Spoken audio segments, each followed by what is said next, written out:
দর্শক মণ্ডলী, আপনাদের সবাইকে স্বাগত জানাচ্ছি আমাদের আজকের অনুষ্ঠানে। আমাদের আজকের অতিথি একজন চলচ্চিত্র নির্মাতা, যিনি 1971 সালে অসাধারণ কিছু ফুটেজ তুলে রেখেছিলেন, বাংলাদেশের মুক্তিযুদ্ধের সময়কার ফুটেজ, যেগুলো পরবর্তীতে বাংলাদেশের একজন চলচ্চিত্রকার তারেক মাসুদ একটি ডকুমেন্টারিতে পরিণত করেন এবং সেই ছবির নাম মুক্তির গান। মুক্তির গানের সেই সব অসাধারণ ফুটেজ যিনি তুলেছিলেন, তিনি আমেরিকার একজন চলচ্চিত্র নির্মাতা লিয়ার লেভিন। কথা বলবো তাঁর সাথে। Lear Levin, welcome to our show. Thank you so much. I'm so excited seeing you for the first time today, and I was watching Muktir Gaan just before coming here, and I was watching the way you shot the documentary. A lot of tight shots. It's such a human story and one of the biggest catastrophes in human history. You took those pictures, and after 20 years in your basement sitting those footages, somebody came and, made a wonderful documentary out of it. It was funny coincidences. Tarek Masood was related by blood to the gent who led the musical group that we traveled with.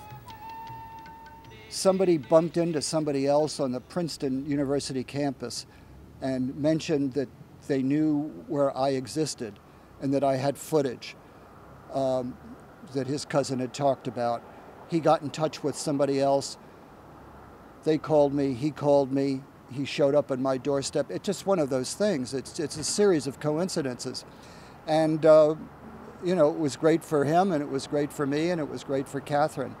But whether it was, destined by divine sources or not, I can't really be sure. I'll call it coincidence.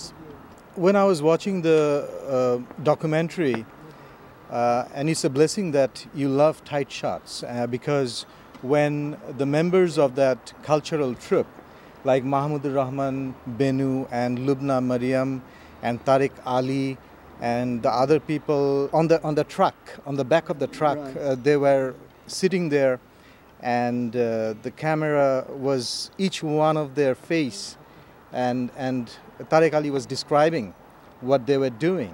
The way you started to tell the story, it's amazing stuff.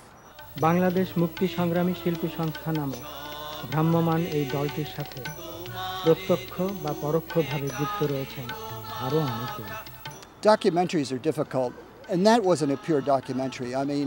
I had more than just a point of view. Usually you go into a documentary and there's a statement you want to make, but I felt it had to be more.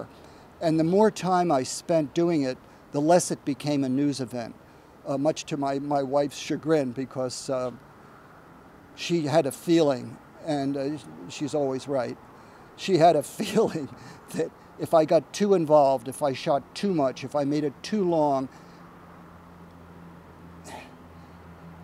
people might not be able to grasp the enormity of it, or I might not get it released, or it might take too long to finish. And all of that happened. But it's what I wanted to do. It was my time, it was my money, and I figured, what the hell, I might never get a chance like this. And I totally fell in love with the Bengali people. And one reason to shoot them close is it put me closer to them. The men, the women, the children, they were breaking my heart. And, sometimes my eyepiece would fill up with tears so much I couldn't shoot. It was heartbreaking and heartwarming, and it was one of the greatest thrills of my life. The thing that strikes me about the way you shoot is the humanity of it, the way you capture it in close-up, so that, I don't know whether your wife would agree with that, but I'm a great admirer of tight shots. You shoot tight, you shoot loose, you coverage, you do reverse angles, you do low angles, high angles. In the final analysis, with the editor, you make those choices. So you learn early on in filmmaking to do a lot of coverage. You can't always do that in news work because it just happens and then it's gone. But because I really wanted to cover this because I thought maybe this could go longer than 10 minutes. Maybe it could go 20 minutes, maybe it could go 30 minutes, maybe it could be a film. It was so important that I did a lot of coverage and I did a lot of staging, which really doesn't make it a documentary anymore. I just enjoy the process of filmmaking. I shoot still pictures now. I'm a fine art photographer and I'm retired from film for about 15 years. But when you pick up a movie camera, it's quiet. This was a new camera. It was specially designed for what I needed. When Tarek got those footages from you and then he put it into a documentary film and then it was released in Bangladesh, it was such a big thing because people like myself and younger people, they found something so that they can relate to 71. Well, thank you for your generosity.